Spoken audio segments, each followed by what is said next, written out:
Years ago, I got a priceless gift from a friend that I hope to pass on to you today. So if you want to learn how to ditch the mommy guilt and learn to enjoy motherhood just a little bit more, stick around.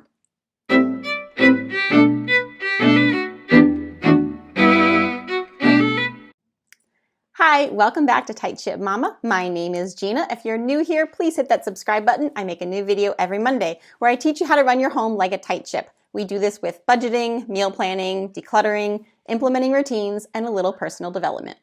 So today, I want to just admit to all of you that I don't play with my kids.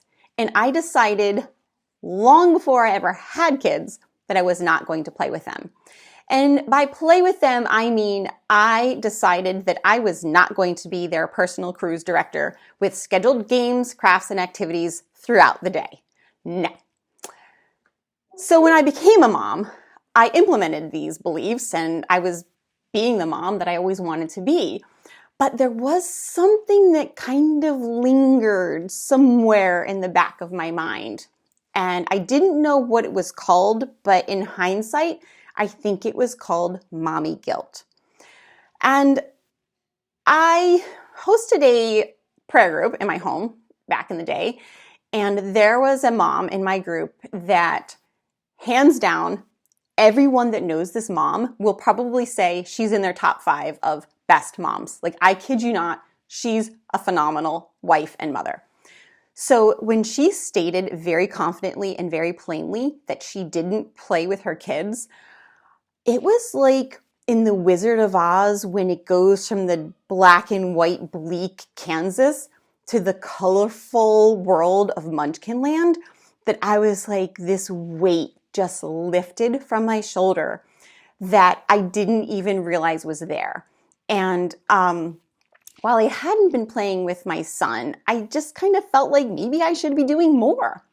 So today I'm going to talk about things I don't do with my kids. And I'm going to save the most controversial one for last.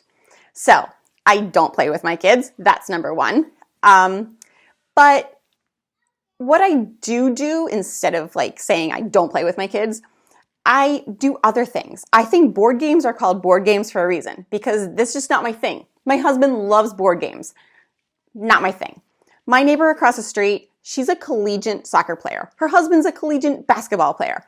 When I see them setting up nets and there's balls coming out, I just sit in my driveway and I just wave and whatever. Because as soon as a net or a ball appears, I am gone. But I will bike all day with my kids. I will hike all day with my kids. And while I don't do board games, I would trade a 1,000-piece puzzle for a 20-minute game of Chutes and Ladders any day of the week. So when I say I don't play with my kids, I just don't play things that I don't want to do.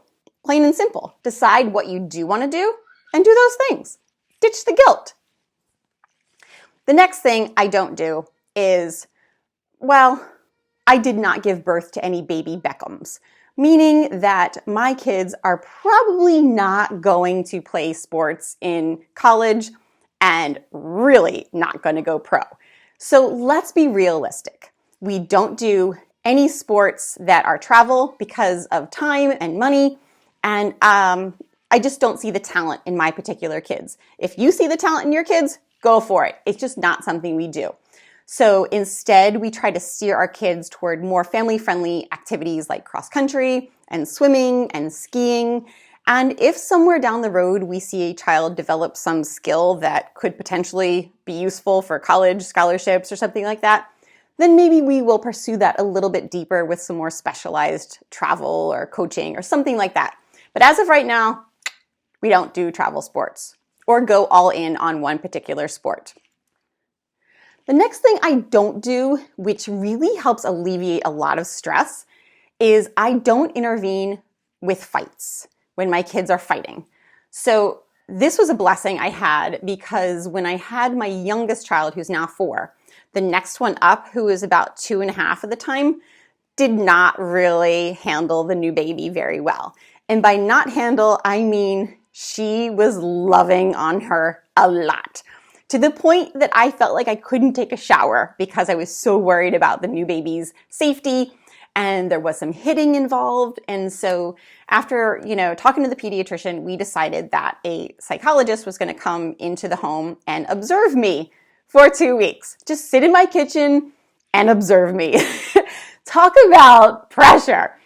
But anyway, at the end of his 2 weeks, his final conclusion was it was an unfortunate timing event of my 2.5-year-old's developmental stage with the introduction of a baby. And eventually the baby got bigger and she could defend herself, and the child got older and she would understand that we can't do this to the baby. But while that psychologist was here at my house, I said to him, "Hey, can I ask you a question about my other 2 kids, the older ones that seem to fight all the time?" I was like, "What do I do? I feel like I'm refereeing all day." And this line has freed me up like nothing else. He said, "Unless someone's about to go through a plate glass window, stay out of it. Let them figure it out and let them make up on their own." And I'll tell you, that's been a huge game changer for me. The other thing I don't do is worry about grades. When I say this, it's not that we don't totally care about grades, because I think grades are a good indicator of how much effort your child is putting in, but not always. I would be okay with a child that got a C that really worked hard for that C versus a child that did nothing and got an A, because we are more concerned about the effort and, what are you doing to improve yourself? So that's where we kind of gauge our child's abilities and things like that. And if the grades are slipping and we know that the ability to do better is there, we will definitely rein them back in and be like, all right, time to study, time to put away the TV or get to bed earlier or do the things we need to do to get those grades back up to where they need to be.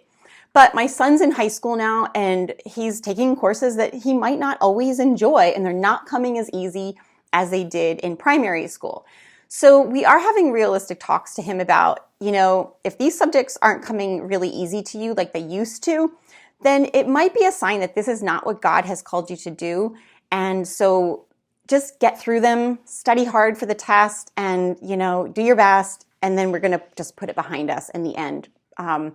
So we're really more concerned about raising well-rounded children than the valedictorian, I guess you could say. The other thing I don't do is worry about what other kids have or what other parents can afford to give their kids. My son will tell you he was the only one in 8th grade that didn't have a phone. Oh my gosh, I know. Scandalous, right? My kids also never had a device that wasn't provided by the school. My son did get an iPad at 8th grade graduation because he's got a really great interest in filmmaking, and we thought that this iPad could help him with that dream. The little ones have them from school, but we don't own them. We also don't own any other gaming devices. We have one TV that the whole family shares. And it's really just not been our thing. We decided kind of really early on that we weren't going to do gaming devices, and we've stuck to it. And our kids have really never put back any fuss about that. They've never come home and said, "Can we get this XYZ device?" I don't even know what they're called because we're so out of the loop on those things. But I always just wanted my kids to be able to entertain themselves and not rely on a device to do that for them. So we kind of promote outdoor stuff and open-ended toys, and that's what we encourage. Kind of along the lines of kids and devices and all the things that they might ask you for, I don't worry about my kids liking me. Nope. My skin gets thicker every year, and I remember hearing a phrase long time ago when I was a little kid. I remember hearing, if your kids don't tell you they hate you at least once, you're not doing a good job. And by that, I mean, you're not there to be their friend. You are there to raise them up as they should go. And a lot of times that means you're going to be the bearer of bad news and the Debbie Downer of all the fun that they want to have. But our job is to keep them safe, give them a secure home and family life. And then when they go off into the world, if we've done a good job, then they can be our friends and they'll come home with lots of happy little grandkids for us to spoil. Another thing I don't do, and I never did when they were babies, even infants, I don't do long, drawn-out bedtime routines. I decided from day one that I was not going to do something that I was not willing to do every single day for the rest of this kid's life.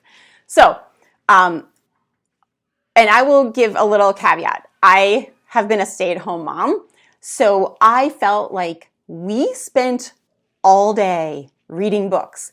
One day, I actually counted the stack of books that my toddler had given me because we read books. I have a policy where I say it's a never say no policy. If a child brings me a book, I will pretty much stop anything I'm doing to read a book to a child. Reading books has always been really important to me, and the love of books passed on to my children is really important to me. So anyway, he had this stack of books, and just one day out of curiosity, I thought, let me count how many books we're actually reading in the day. And it was 25 books, you guys. Now, granted, they're children's books, so they kind of go quickly. But I was like, you know what? That's a good chunk of books. And we would go for long walks, and we would, my husband and I shared a car in the early days of my motherhood. So we did a lot of walking in the town where we lived, and I would sing songs, and, everything was a teaching opportunity. So by the time they went to bed, I was like, brush your teeth, say your prayers, good night, I'm done. 7 o'clock, I stopped being nice. And I didn't feel guilty about that because I had put so much in during the day. So no long drawn out bedtime routines. Now, as my kids got older and they were in school and I didn't see them as much during the day, then yes, we did start introducing bedtime stories, or the kids would read to us as they learned to read. We do sing songs now, and it's a little bit longer of a routine, but I don't see my kids most of the day. Okay, we're getting close to the end. The other thing I don't do is make multiple dinners. How stressful does that sound, is like making multiple dinners? But I know that there are moms out there that are doing this. So here's the story behind why I don't do this. When I was in college, I went on a mission trip to El Salvador, and we went to this tiny little village at the top of the mountain, and I remember they said we were having chicken soup for lunch. And I was like, oh, this is going to be so good, because we hadn't had anything like that the whole time. It was really like beans and rice the whole week. So I was really excited about this chicken soup, only to get handed this styrofoam cup and realize that each of us was given a different part of the chicken, including the brain and the feet and the different bits. And so we are a group of Americans, and I remember so many Americans making comments about how disgusting it was. Meanwhile, this village is surrounding us, giving us the best of what they had, and we are making fun of it, and we're turning our noses up at it. So I don't know what part I got, but I ate it. And I decided right then and there that my kids were going to travel the world, and not only were they going to be awesome adventurers, but they were going to eat what was put in front of them. And I tell them that story about El Salvador all the time to just let them know, like, what we have is a blessing. And there are people out in the world that are going to eat things that are really different from what we eat in our home. So whatever I put in front of you, I want you to look at it as an adventure. I want you to try it, and I want you to find something to compliment about it. And as a result, our kids are really good eaters. I have never deviated from this. I have never made a second dinner. And if you don't follow me on Facebook, please do so, because that's where I will have Zoom signups for January. And we're going to be talking about meal planning and stuff like that. And I know this is going to be a hot topic. So definitely get in on those discussions where we talk about like feeding kids and stuff that they are actually going to eat. But anyway, that was always my goal. One dinner. And lastly, the most controversial thing that I do, I would say, and I'm curious to hear what you guys think about this, is I don't put my kids first. I put my husband first. And this is another thing I decided long, long ago, was that I believe the best thing we can do for our kids is to give them a loving family. And the goal is to raise them so that they can fly the coop and be out on their own. And I don't want to turn to Dennis in 18 years and say, you're still here too? So And, you know, there are studies that have shown that when kids all go off to college, that marriages either like skyrocket or they tank.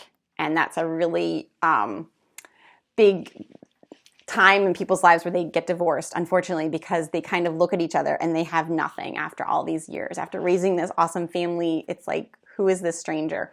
So we work really hard at putting our marriage first. And I'll tell you, because I put my husband first, he feels valued, and in turn, he values me, and we are a good, solid team. And how this helps you, moms, is that they will in turn help you. So my husband feels valued, he feels appreciated, and in return, he does a lot for me with the kids and around the house. And he works really hard for our family, and I appreciate that. And we have a plan that when we drop our youngest one off at college, we are not going to look at each other like strangers. We are hitting the Appalachian Trail. I'm so excited. I know. So anyway, Maine to Georgia. Here we go. So be careful with those marriages, and value them and appreciate them, and definitely nurture them. So that's what I've got for you today, mommies. And I hope that this has given you the gift of like letting go of that mommy guilt and deciding what kind of mom you want to be, and then do the things that contribute to that kind of a mom. If you want to play board games all day, go for it. I'm not saying you can't do that. Be the captain of your ship, but also be humble enough to know that when you need to, that you can change course as well and redirect. So have a great week. I will see you next Tuesday, and Happy New Year too. Take care.